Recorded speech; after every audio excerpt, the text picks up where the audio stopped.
अस्सलाम वालेकुम नाज़रीन, आप देख रहे हैं आईने चैनल। मैं हूं शेख अहमद अली। इस न्यूज़ बुलेटिन में आइए नज़र डालते हैं दिन भर की बड़ी खबरों पर। तेलंगाना कांग्रेस में सियासी बहरान मजीद शिद्दत इख्तियार कर गया। तेलुगु देशम से कांग्रेस में शामिल होने वाले 13 कायदीन ने पीसीसी की नई कमेटी में दिए गए ओहदों से इस्तीफा दे दिया। पार्टी ओहदों से मुस्तफ़ी होने वालों की फहरिस्त में वेम नरेंद्र रेड्डी जो कि पीईसी मेंबर हैं, रुकन असेंबली सीतक्का, विजय रमना राव, दोमती सांबैया, विजयेश यादव, चारागोंडा वेंकटेश, सत्तू मल्लेश, शशिकला यादव रेड्डी और दीगर शामिल हैं।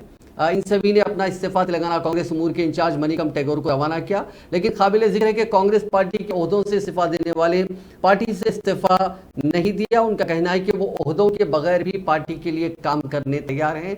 गुज़िश्ता रोज सीएलपी कायद भट्टी विक्रमार्का के क़यामगाह पर कांग्रेस के सीनियर कायदीन ने इजलास मुनक्किद करते हुए पीसीसी की नई कमेटी में तेलुगु देशम से आने वालों को ओहदे देने और सीनियर कायदीन को नजरअंदाज करने का इल्जाम लगाया था, जिसके पेश नज़र मज़कूरा 13 कायदीन जो तेलुगु देशम पार्टी से कांग्रेस में शामिल हुए थे, उन्होंने अपने ओहदों से इस्तीफा दे दिया।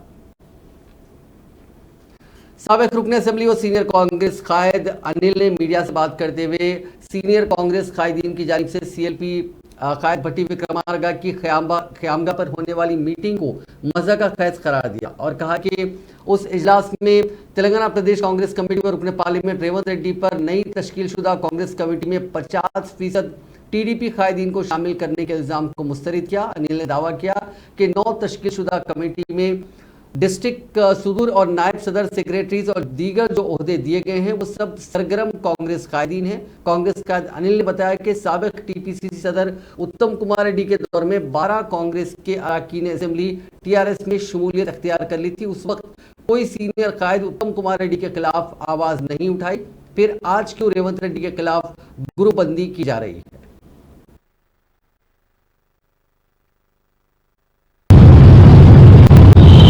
మండల్ వైజ్ తీసుకుంటే ఒక 1500 కేసులు ఉన్నాయి, డిస్ట్రిక్ట్ వైజ్ తీసుకుంటే ఒక 500 కేసులు ఉన్నాయి, స్టేట్ వైజ్ తీసుకుంటే ఒక 300-400 కేసులు ఉన్నాయి. కార్యకర్తలు రోడ్డు పైన వెళ్ళి వాళ్ళు వ్యతిరేకంగా ఈ ప్రభుత్వం పైన పోరాటం చేస్తుంటే మరి మీ పైన ఎన్ని కేసులు ఉన్నాయి? కార్యకర్తల మనోధైర్యాన్ని మనోస్థైర్యాన్ని దెబ్బతీయడానికి మీరు చేస్తున్న ప్రయత్నాన్ని ఎడగొట్టడానికి ఇలా ప్రెస్ మీట్ పెట్టిన. ఎందుకంటే బయటికి వెళ్ళాలి, ఇవి చేసిన పనులన్నీ బయటికి వెళ్ళాలి. నేను ఉత్తమ్ కుమార్ రెడ్డి గారిని అడుగుతున్నా, ఉత్తమ్ కుమార్ రెడ్డి గారు మీకు 1 year తిరగక ముందే 4 బీఫామ్లు ఇచ్చింది పార్టీ, వాస్తవం కాదా? ఒక 2 ఎమ్మెల్యేల బీఫామ్లు ఇచ్చింది, ఒక ఎంపీ బీఫామ్ ఇచ్చింది, ఒక ఎమ్మెల్యే బీఫామ్ ఇచ్చిన వాస్తవం కాదా? మీ ఇంట్లోనేమో 4 బీఫామ్లు కావాలా? మీరు ఎన్నికలలో టీడీపీతో పొత్తు పెట్టుకుంటారు, మీరు పిసిసి అధ్యక్షుడిగా ఉన్నప్పుడు టీడీపీతో పొత్తు పెట్టుకొని మీ స్వార్థం కోసం ఆ రోజు పొత్తు పెట్టుకొని మా అందరి రాజకీయ భవిష్యత్తుని ప్రమాదంలోకి నెట్టిన మాట వాస్తవం కాదు. నల్గొండ జిల్లాలో టీడీపీ బలంగా ఉంటుంది, ఆ ఓట్లు ట్రాన్స్ఫర్ అయితే నేను ఎమ్మెల్యేగా గెలుస్తా అన్నాడు. ఆ తర్వాత ఏం జరిగింది? మళ్ళా వచ్చిన ఎన్నికల్లో 40,000 ఓట్లతో అక్కడ హుజూర్ నగర్లో ఓడిపోయిన మాట వాస్తవం కాదా? మీ స్వార్థం కోసం ఆ రోజు టీడీపీతో పొత్తు పెట్టుకుంటారు. आज तेलंगाना कांग्रेस कमेटी की एग्जीक्यूटिव कमेटी का एक अहम इजलास गांधी भवन में मुनक्किद हुआ है। इस इजलास की सदारत रेवंत रेड्डी ने की। इस इजलास में सीनियर कायदीन बशमूल के जाना रेड्डी, मोहम्मद अली शब्बीर, अंजन कुमार यादव, पूनम प्रभाकर, सुदर्शन रेड्डी, ए दयाकर, सुनीता राव, समीर वलीउल्ला और दीगर ने शिरकत की। जराए ने बताया कि इस इजलास में कांग्रेस हाथ से हाथ जोड़ो प्रोग्राम शुरू करने का फैसला किया गया। ये एआईसीसी ने इसका फैसला किया था। राहुल गांधी की भारत जोड़ो यात्रा जो 7 सितंबर 2022 को शुरू हुई थी, ये 25 जनवरी को इख्तिताम पजीर होगी। कश्मीर में इस यात्रा के बाद कांग्रेस पार्टी ने हाथ से हाथ जोड़ो अभियान शुरू करने का फैसला किया था। इस सिलसिले में आज तेलंगाना कांग्रेस के सीनियर कायदीन ने बातचीत की। ये फैसला किया गया कि इस मीटिंग की तैयारी के लिए इस महीने की 19 से 24 तारीख के बीच सभी डिस्ट्रिक्ट हेडक्वार्टर्स पर इजलास मुनक्किद किए जाएंगे। उसके अलावा 24 से 29 दिसंबर के बीच सभी मंडल हेडक्वार्टर्स पर मीटिंग्स मुनक्किद की जाएंगी। अगले महीने की 3 और 4 तारीख को तरबियती इजलास होगा। इन सभी प्रोग्राम्स के बाद कांग्रेस पार्टी 26 जनवरी से पीसीसी सदर रेवंत रेड्डी की सदारत में हाथ से हाथ जोड़ो अभियान तेलंगाना में शुरू करेगी। रेवंत रेड्डी ने आज एक प्रेस कॉन्फ्रेंस करते हुए ऐलान किया कि इस मुहिम में हर गांव के कांग्रेस के कायदीन, कांग्रेस के कारकुनों को शामिल किया जाएगा और ये इस मुहिम के जरिए रियासती हुकूमत और मरकजी हुकूमत की नाकामियों को एक्सपोज किया जाएगा।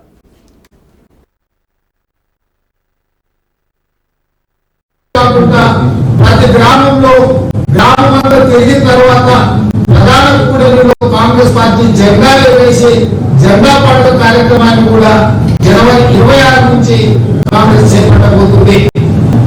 దీనితో పాటు వీటికి సంబంధించి శిక్షణ తరగతులు జనవరి 3, 4 తేదీలలో నిపుణులైన మేధావులతోటి నాయకులతోటి శిక్షణ తరగతులు 2 రోజులు నిర్వహించి అందరికి అవగాహన కల్పించి ఏ రకంగా ప్రజలకు వెళ్ళాలో వాళ్ళకు వివరించి వాటిని స్పష్టంగా కిందికి తీసుకెళ్లే విధంగా కార్యాచరణ ఉంటుంది। అదేవిధంగా కాంగ్రెస్ కు అన్యాయం జరుగుతుంది, దీన్ని సరిదిద్దుకోవడానికి సోషల్ మీడియా ప్లాట్ఫామ్ గా ఈ రోజు మేము వినియోగించుకోవాలని మా డిజిటల్ సభ్యత్వంలో ఉన్నవాళ్ళే కాదు, గ్రామాలలో మండలాలలో ఉన్నవాళ్ళ టెలిఫోన్లు సేకరించి వాట్సాప్ గ్రూపులు చేసి కాంగ్రెస్ పార్టీ కార్యక్రమాలను వాళ్ళందరికీ చేరువయ్యే విధంగా మా ఎన్నికల విధానాలను చేరువయ్యే విధంగా కూడా ఈ కార్యాచరణలో తీసుకోవాలని చెప్పి కాంగ్రెస్ పార్టీ నిర్ణయం తీసుకుంది। ఈ రోజు కాంగ్రెస్ పార్టీ నియమించిన నియామకాలలో 196 నియామకాలు అయితే ఉదయపూర్ సమావేశంలో 50% బడుగు బలైన దళిత గిరిజన మైనారిటీ వర్గాలకు ఉండాలి అంటే మేము 66% ఆ వర్గాలకు ఇచ్చినాము। ఆ వర్గాలకు అవకాశం ఇచ్చిన మల్లికార్జున ఖర్గే గారిని కూడా అభినందిస్తూ తీర్మానం చేయడం జరిగింది। అదేవిధంగా రాహుల్ గాంధీ గారు దిగ్విజయంగా 160 రోజులు పాదయాత్ర చేసి దాదాపుగా 2250 కిలోమీటర్లు పూర్తి చేసుకున్న సందర్భంగా వారిని కూడా అభినందిస్తూ తీర్మానం చేయడం జరిగింది। रियासती हुकूमत 28 दिसंबर से रबी के सीजन के लिए रैतु बंधु स्कीम के तहत अहल किसानों को 5000 रुपए फी कर की रकम तकसीम करेगी। चीफ मिनिस्टर चंद्रशेखर राव ने वजीर फाइनेंस हरीश राव को हिदायत दी कि वो इस सिलसिले में किसानों के बैंक खातों में 7600 करोड़ रुपए जारी करें। किसानों के बैंक खातों में रकम जारी की जाएगी। सबसे पहले 1 एकड़ और उससे कम अराजी रखने वाले किसानों को ये रकम दी जाएगी। बाद मरहलावार अंदाज में जायद अराजी रखने वाले किसानों को ये रकम फराहम की जाएगी। आइंदा साल जनवरी में संक्रांति से पहले ये मुकम्मल रकम तकसीम कर दी जाएगी। वजीर फाइनेंस हरीश राव और रियासती वजीर तलसानी श्रीनिवास यादव, मल्ला रेड्डी और दीगर ने आज सिद्दीपेट के कोमवारेली मंदिर में मुनक्किदा पूजा तकरीब में शिरकत की। इस मौके पर हरीश राव ने मीडिया से बात करते हुए बताया कि हुकूमत की जानिब से इस मंदिर की तामीर और तोसी के लिए 30 करोड़ रुपए मंजूर किए गए और आज उसकी कल्याणी तकरीब के लिए उनकी जानिब और रियासती वजीर तलसानी श्रीनिवास यादव की जानिब से 1-1 किलो सोना तोहफे में दिया गया। वजीर फाइनेंस हरीश राव ने बताया कि वजीर आला केसीआर तेलंगाना की तश्कील के बाद रियासत के मनादिर की तामीर और दीगर सहूलतें फराहम करने के लिए फंड मंजूर करे हैं। इस सिलसिले में यादाद्री मंदिर को तिरुपति के तर्ज पर तोसी देने के लिए वजीर आला ने करोड़ों रुपए खर्च किए।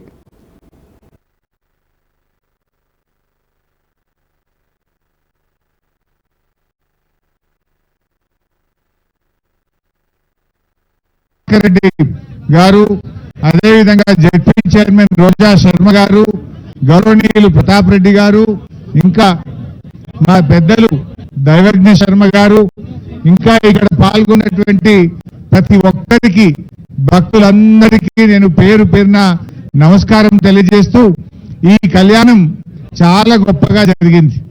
ముఖ్యంగా గౌరవ ముఖ్యమంత్రి కేసీఆర్ గారు ఈ కొమరవెల్లి మల్లన్న దేవాలయ అభివృద్ధికి ఇప్పటి వరకు 30 కోట్ల రూపాయలు కేటాయించడం జరిగింది।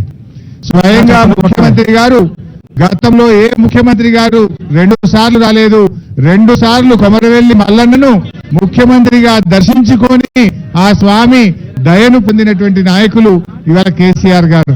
ఇవాళ గౌరవ కేసీఆర్ గారి ఆధ్వర్యంలో అనేక కార్యక్రమాలు ఈ రాష్ట్రంలో దేవాలయాల అభివృద్ధికి वजीर सिविल सप्लाईज गंगुला कमलाकर ने करीमनगर जिले में तामीर किए जाने वाले भरोसा सेंटर का संगे बुनियाद रखा। यह सेंटर जिले के कुत्तापल्ली में 1,70,00,000 रुपए की लागत से तामीर किया जाएगा। इस मौके पर वजीर मौसूफ ने कहा कि भरोसा सेंटर खवातीन और बच्चों के खिलाफ हरासानी और पुरतशद्दुद वाक़यात की सूरत में उनके तहफ़्फ़ुज़ और मदद के इक़दाम करेगा। Karimnagar police commissioner we Satyanarayan ने कहा कि यह मरकज़ खवातीन और बच्चों के खिलाफ हरासानी और तशद्दुद की सूरत में मुतासरीन के साथ खड़ा रहेगा। उन्होंने कहा कि निर्भय वाक़े के बाद हुकूमत ने खवातीन और बच्चों के तहफ़्फ़ुज़ के लिए कई हिफाजती इक़दाम किए हैं। रियासत में शी टीम्स सरगर्मी के साथ काम कर रही है। तेलंगाना की शी टीम्स की बेहतर कारकर्दगी के सबब दीगर रियासतों की पुलिस हमारी रियासत पहुँचकर शी टीम्स की कारकर्दगी का जायजा ले रही है। मरकजी वज़ीर सेहत मनसुख मांडविया ने All India Institute of Medical Sciences AIIMS Bibinagar में ई कंसल्टेंसी खिदमात का आगाज़ किया। उन्होंने इस मौके पर कहा कि हिंदुस्तान फार्मास्यूटिकल हब बनने की राह पर गामजन है। उन्होंने मरीजों के डेटा के सिलसिले में तिब के शोबे में डिजिटल खिदमात की बेहतरी की तजवीज़ पेश की। इस मौके पर उन्होंने कहा कि वज़ीर आज़म नरेंद्र मोदी की क़यादत में शोबे तिब की काफ़ी तरक्की हुई। उन्होंने कहा कि टेली कंसल्टेंसी को दस्तयाब करवाया गया है और मरीजों से मुतालिक मालूमात तिब के शोबे में डिजिटल खिदमात के सबब दस्तयाब रहेंगे। उन्होंने कहा कि मुल्क में क़ब्ल अज़ीम 45,000 मेडिकल सीटें थी, जिनकी तादाद में अब इजाफा हुआ और अब ये सीटें बढ़कर 97,000 हो गई हैं। इस मौके पर एम्स के डायरेक्टर विकास भाटिया और दूसरे मौजूद थे। तेलंगाना के वजीर दाखिला मोहम्मद महमूद अली ने आज मेहदीपट्टनम इलाके में ह्यूमैनिटी हॉस्पिटल का इफ्तिताह अंजाम दिया। ह्यूमैनिटी फर्स्ट फाउंडेशन के फाउंडर और सदर doctor Mohammed Shujatullah, doctor Mohammed Waseem, doctor Mohammed Musaddiq Ahmed, doctor Shahbaz Hussain और दीगर इस तकरीब में मौजूद थे। ये एक चैरिटेबल हॉस्पिटल है जो इस इलाके में शुरू किया गया है।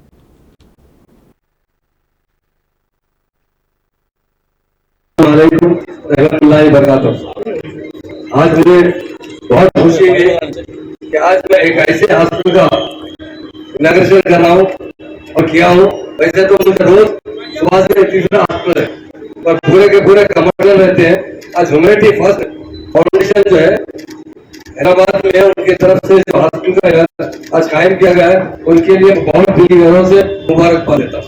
खासतौर से डॉक्टर मोहम्मद शुजाउल्लाह साहब को और उनकी जो सारी टीम है, मोहम्मद वसीम साहब, मोहम्मद वसीम अहमद साहब, शहबाज हुसैन साहब और हमारे मोहम्मद अली साहब बहुत अच्छे सीनियर जर्नलिस्ट है और देखो बैठे हुए तमाम मेरे खास तौर से डॉक्टर और खिदमत करने का जज्बा रखने वाले लोगों को बहुत दिल की तरफ से मुबारकबाद देता हूं। अभी मैं एक बात बताया डॉक्टर साहब को, एक बार टीवी में मैं डिबेट देख रहा था। डिबेट बहुत बड़ा डिबेट था, उसमें शख्स ने दूसरे शख्स से सवाल किया और वो भी बड़े काबिल लोग थे इंटरेक्शन कि आप किसान और जानवर में क्या फर्क है बताइए। जवाब देने वाला ने बहुत सोच समझ कर जवाब दिया। उसके ख्याल से दूसरों की खिदमत करते वही इंसान है। तो ये फाउंडेशन वही है जो सारे लोगों की खिदमत करते आ रहा है। मैं दिल के से मुबारकबाद देता हूं। हॉस्पिटल 40 बेडेड हॉस्पिटल है, बहुत अच्छा हॉस्पिटल, बहुत से फैसिलिटीज इसके अंदर है और मुझे उम्मीद है कि यहाँ पर जो भी आएगा अल्लाह से दुआ भी करूंगा, अल्लाह ताला उन्हें शफा था। मेरा नाम doctor Mohammed Shujatullah, president and founder humanity first foundation.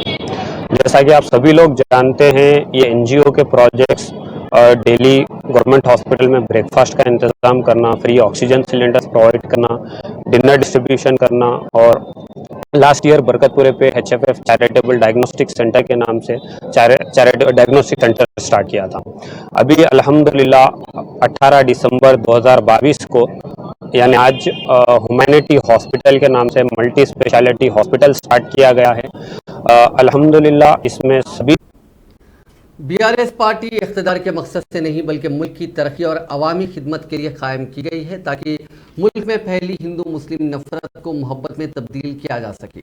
इन ख्यालात का इजहार रियासती वज़ीर दाखिला मोहम्मद महमूद अली ने अपनी सरकारी क़यामगाह वाक़ बंजारा हिल्स में पार्टी में शमूलियत इख्तियार करने वाले कायदीन से खिताब करते हुए किया। बीआरएस कायद मोहम्मद अकील की क़यादत में महाराष्ट्र के नांदेड़ शहर के बीजेपी और कांग्रेस के 20 कारकुनों ने इतवार को वजीर दाखिला महमूद अली की सरकारी रिहायशगाह पर बीआरएस पार्टी में शमूलियत इख्तियार की। वजीर मौसूफ ने तमाम पार्टी कारकुनों को पार्टी खरवा पहनाकर पार्टी में शामिल किया। इस मौके पर उन्होंने कहा कि बीआरएस पार्टी के हर हल्के में काफ़ी तरक्की हो रही है, क्योंकि बीआरएस कायदीन और कारकुन अपने फ़राइज़ को बहुस्न खूबी अंजाम देते हैं।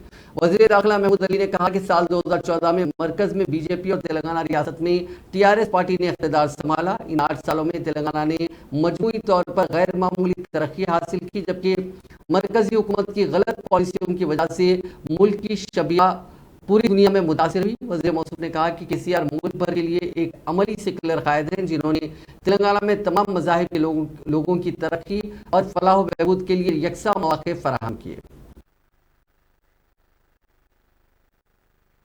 आज महाराष्ट्र से काफी लोग तेलंगाना स्टेट में आए और उनसे भी मुलाकात की है, क्योंकि ऑनरेबल सीएम साहब ने टीआरएस को बीआरएस किया है। बिहार भारतीय राष्ट्र समिति पार्टी का नाम दिया है। उसके लिए लोग, सारे हिंदुस्तान के लोग बीआरएस पार्टी में शामिल होना चाहते हैं। उसके लिए हमारे मुतालिक साहब जो नांदेड़ से आए और उनकी टीम शब्बीर साहब और उनके साहब और बहुत से लोग आए। हमारे अतीक भाई के अकील साहब की मुलाकाती उनके जरिए आए। मैं तमाम का वेलकम भी करता हूँ। यकीनन हिंदुस्तान में अगर कोई पार्टी है वो बीआरएस पार्टी है। मैं इसलिए कह रहा हूँ कि हमारे महान और महात्मा लीडर केसीआर साहब ने 14 साल जद्दोजहद करते हुए हमें तेलंगाना दिलाया और आज तेलंगाना हिंदुस्तान में नंबर 1 स्टेट की तरह काम कर रहा है। सबसे अहम बात यह कि गंगा जमुना तहजीब, लोग इस तहजीब के लिए दौड़ रहे हैं, क्योंकि लोग चाहते हैं कि हिंदुस्तान के हालात दिन ब दिन बिगड़ते जा रहे हैं। कोई ऐसा लीडर आए जो सारे हिंदू, मुस्लिम, सिख, ईसाई को मिलाकर हिंदुस्तान की तरक्की में काम करे। लोगों में बड़ा जोश है और ये लोग बहुत बड़े पैमाने पर पार्टी में शामिल भी होना चाहते हैं और वहां पर भी ऑफिस खोलना चाहते हैं। मैं उनका वेलकम भी करता हूँ और यकीनन उनको यकीन भी दिलाता हूँ कि तेलंगाना स्टेट में जो हमारे ऑनरेबल सीएम साहब जिस तरह डेवलपमेंट लाया है उसकी मिसाल हिंदुस्तान में नहीं मिलती। लोग जो गुजरात मॉडल कहते हैं वो जीरो मॉडल है। हमारे तेलंगाना के मुकाबले में सीएम साहब ने 8 साल के अंदर जो उनका विजन था कि तेलंगाना में घर घर पानी पहुंचाया जाए, तेलंगाना के फार्मर्स को पानी पहुंचाया जाए, आज कालेश्वर जो प्रोजेक्ट बनाया उसकी मिसाल हिंदुस्तान में नहीं मिल सकती। यहाँ के जो आम हर आदमी, चाहे वो किसान हो, सरकारी मुलाजिमीन हो, आम आदमी हो, सीनियर सिटीजन हो, उसके लिए सीएम साहब ने 200 रुपए से 2000 सिंगल वुमन को पेंशन दिया जाए। मरकजी वज़ीर सयाहत जी किशन रेड्डी ने कहा है कि मरकजी हुकूमत ने सेहत के शोबे में तेलंगाना रियासत के लिए काफ़ी रकम जारी की है। मीडिया से बात करते हुए किशन रेड्डी ने कहा कि मरकज में नरेंद्र मोदी हुकूमत इख्तिदार में आने के बाद से लेकर अब तक 8 साल के दौरान मरकजी हुकूमत ने नेशनल हेल्थ मिशन के जरिए तेलंगाना को 550 करोड़ रुपए की रकम जारी की। इसके अलावा रियासत में कई मकामात पर जेनरिक अद्वियात के मेडिकल शॉप्स कायम करते हुए उसके जरिए 50 से 80% कम शरहों पर आवाम को अद्वियात सरबराह किए गए। उन्होंने कहा कि मरकजी हुकूमत ने गुज़िश्ता 3 साल के दौरान तेलंगाना में टीबी के मर्ज के खात्मे के लिए 146 करोड़ रुपए की रकम जारी की। इसी तरह रियासत में फ्लोरोसिस से मुतासरा मौज़ूआत में फ्लोरोसिस के खात्मे और शफाफ पानी सरबराह करने के लिए 1040 मौज़ूआत के लिए 800 करोड़ रुपए खर्च किए। बीजेपी के राज्यसभा रुकन डॉक्टर लक्ष्मण ने इल्जाम लगाया कि चंद्रशेखर राव हुकूमत हजारों करोड़ की सरकारी अराजियात को फरोख्त कर रही है। आज उन्होंने बीजेपी के रियासती दफ्तर में मीडिया से बात करते हुए शिकायत की कि गरीबों को अलॉट करदा अराजियात पर कब्जा किया जा रहा है। उन्होंने कहा कि हुकूमत मुलाजमीन को तनख्वाहें देने के मौक़िफ़ में भी नहीं है। उन्होंने इल्जाम लगाया कि मरकज की तरफ से फराहम करदा फंड्स को रियासती हुकूमत दूसरे मकासद के लिए इस्तेमाल कर रही है। लक्ष्मण ने तनकीद करते हुए कहा कि एयरपोर्ट मेट्रो प्रोजेक्ट का मंसूबा अराजियात की कीमत में इजाफे के लिए तैयार किया गया है। बीआरएस के रुकने असेंबली बीआरएस के अरकान असेंबली की खरीदारी की मुबैना कोशिश मामले के शिकायत कुनिंदा पायलट रोहित रेड्डी ने कहा कि अगर बीजेपी कायदीन उनके खिलाफ मंशियात के इल्जाम साबित करते हैं तो वो एमएलए के ओहदे से इस्तीफा देने के लिए तैयार है। उन्होंने इल्जाम साबित न होने पर बीजेपी के रियासती सदर बंडी संजय और रघुनंदन राव के इस्तीफे का मुतालबा किया। रोहित रेड्डी, जिन्होंने मंशियात के मामले में उनके मुलविस होने के बारे में बंडी संजय की जानिब से लगाए गए इल्जाम को साबित करने का उनको चैलेंज किया था, आज एक मरतबा फिर चार मीनार की मंदिर पहुंचे। रोहित रेड्डी ने इस मौके पर मीडिया से बात करते हुए कहा कि संजय ने उनका चैलेंज कबूल नहीं किया, इसलिए अवाम समझ चुके हैं कि उन पर लगाए गए इल्जाम गलत हैं। उन्होंने कहा कि बंडी संजय अगर सच्चे हिंदू नहीं हैं, बंडी संजय नौजवानों को मजहब के नाम पर भड़काकर गुमराह कर रहे हैं। रोहित रेड्डी ने बीजेपी कायदीन पर ताकत का गलत इस्तेमाल करने और तहकीकाती एजेंसियों के जरिए अपोजिशन पर हमले करने का इल्जाम लगाया।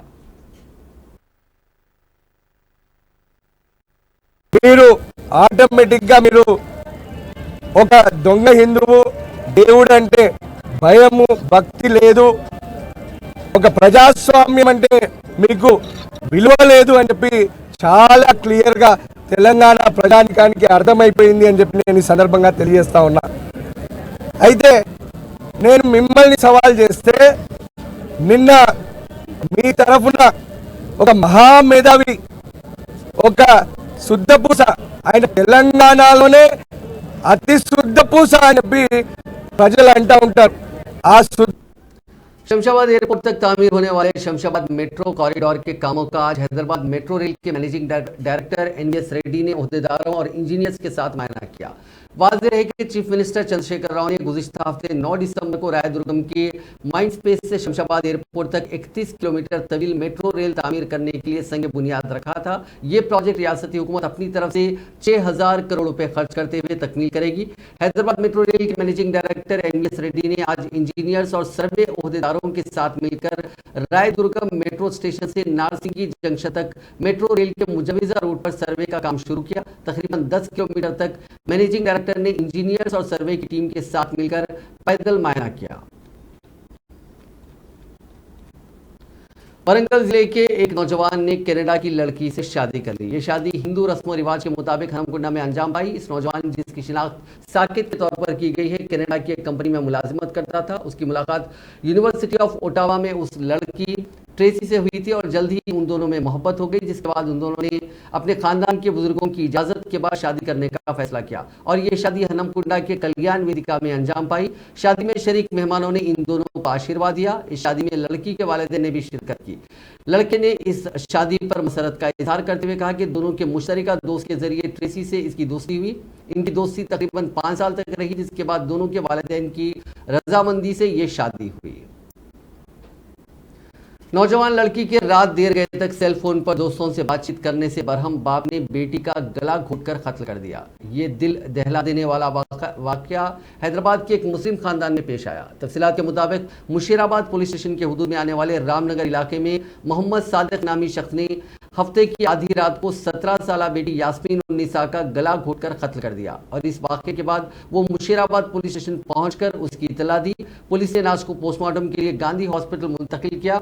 मोहम्मद सादिक ने बताया कि उसकी बेटी रात देर गए तक सेल फोन पर बातचीत करती थी। कई मरतबा उसे अपनी हरकत से बाज आने का मशवरा दिया था, लेकिन उसके रवैये में कोई तब्दीली नहीं आई, जिस पर वो बरहमी के आलम में लड़की का कत्ल कर दिया। इसी दौरान एक ज़राए ने बताया कि मोहम्मद सादिक लड़की का सौतेला बाप था। यास्मीन उन्नीसा के हकीकी बाप के इंतकाल के बाद उसकी मां रहीम उन्नीसा ने ऑटो ड्राइवर सादिक से दूसरी शादी कर ली थी और फिलहाल रहीम उन्नीसा दुबई में मुलाजिमत कर रही है और वो अपने दूसरे शौहर सादिक के पास 2 लड़कियों को छोड़कर अपने काम के लिए गई थी। एक सब इंस्पेक्टर पुलिस ने कुशाईगुड़ा के अपार्टमेंट के इलाके में एक नौमौलूद लड़की को बचा लिया, जिसको अपार्टमेंट में उसके वालिदैन ने छोड़ दिया था। ये वाकया कुशाईगुड़ा की कमला नगर कॉलोनी में वाक़े अपार्टमेंट में पेश आया। मकामी अफराद ने अपार्टमेंट के कंपाउंड में इस नौमौलूद को देखा और उसके वालिदैन की तलाश के बाद ये महसूस किया कि उसके वालिदैन ने उसे छोड़ दिया। अपार्टमेंट में रहने वालों ने इस बात की इत्तला कुशाईगुड़ा पुलिस को दी, जिसके बाद sub inspector Sai Kumar apartment पहुंचे। उन्होंने 108 एम्बुलेंस को चौकस किया जो वहां पहुंची और बाद मकामी खानगी दवाखाने में इब्तिदाई मायने के बाद इसको नीलोफर हॉस्पिटल मुंतकिल कर दिया गया।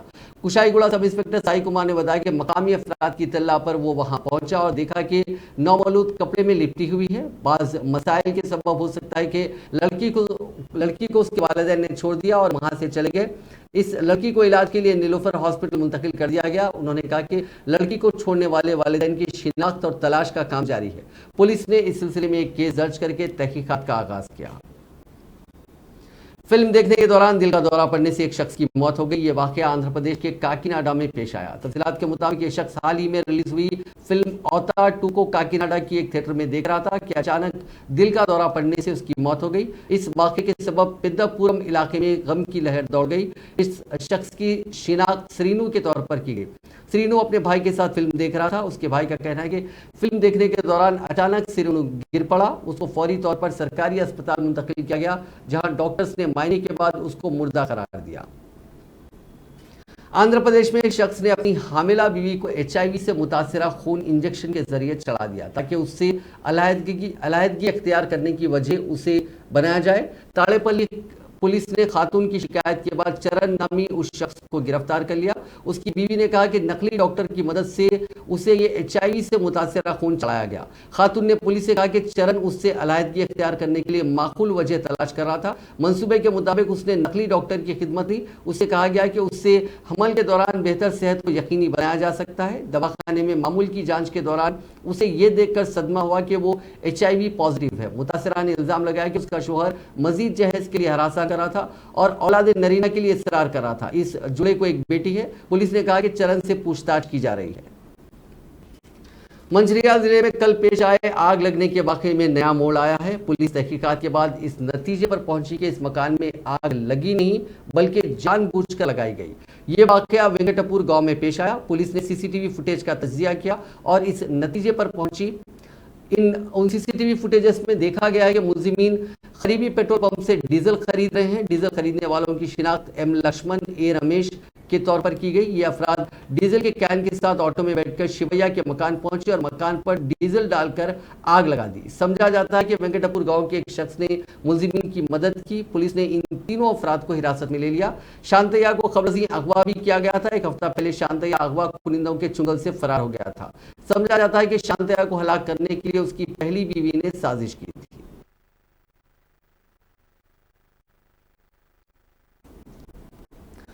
गरम गरम सांबर में गिर जाने की वजह से एक कम उम्र बच्चे की मौत हो गई। ये वाकया रियासत आंध्र प्रदेश में पेश आया। तफसीलात के मुताबिक जिले कृष्णा के कानूर से ताल्लुक रखने वाली खातून श्यामला की अपने शोहर से अलहदगी हो गई। वो अपने 3 साला बच्चे लखीत के साथ रहती थी।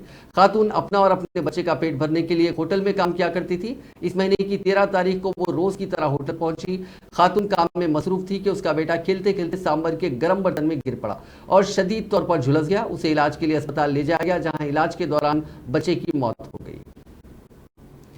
एलुरु में बड़ा सड़क हादसा टल गया क्योंकि 35 मुसाफिरीन को ले जाने वाली बस मोटरसाइकिल से टकराने से महफूज रही। ताहम इसी दौरान बस के ड्राइवर ने उसका तवाजुन खो दिया और यह बस उलट गई।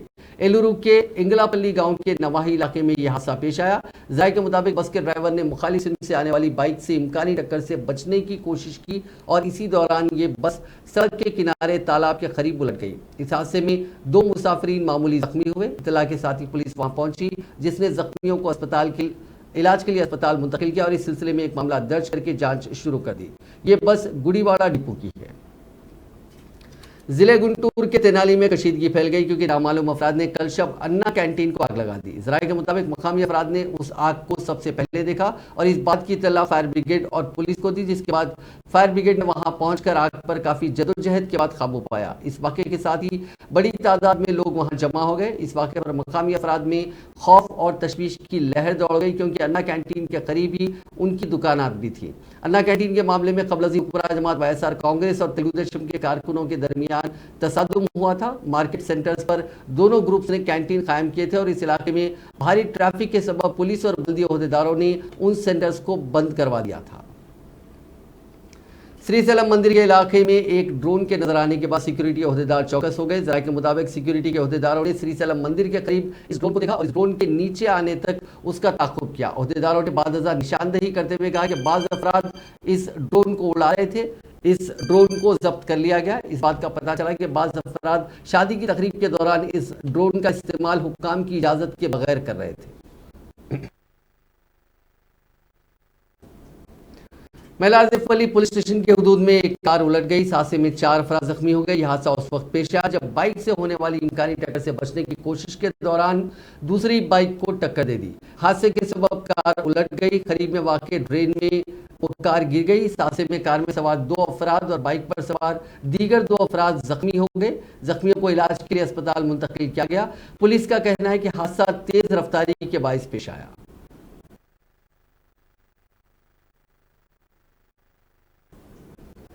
Rachakonda special operations team Malkajgiri zone ने गांजे की फरोख्त और उसका इस्तेमाल करने वाले 12 अफराद को गिरफ्तार कर लिया। उनके पास से 1 किलो गांजा, 2 बाइक्स, 13,100 रुपए नकदी के अलावा 10 मोबाइल फोन्स जब्त कर लिए। नाजरीन, इस न्यूज बुलेटिन में बस इतना ही। आप देखते रहिए INN चैनल।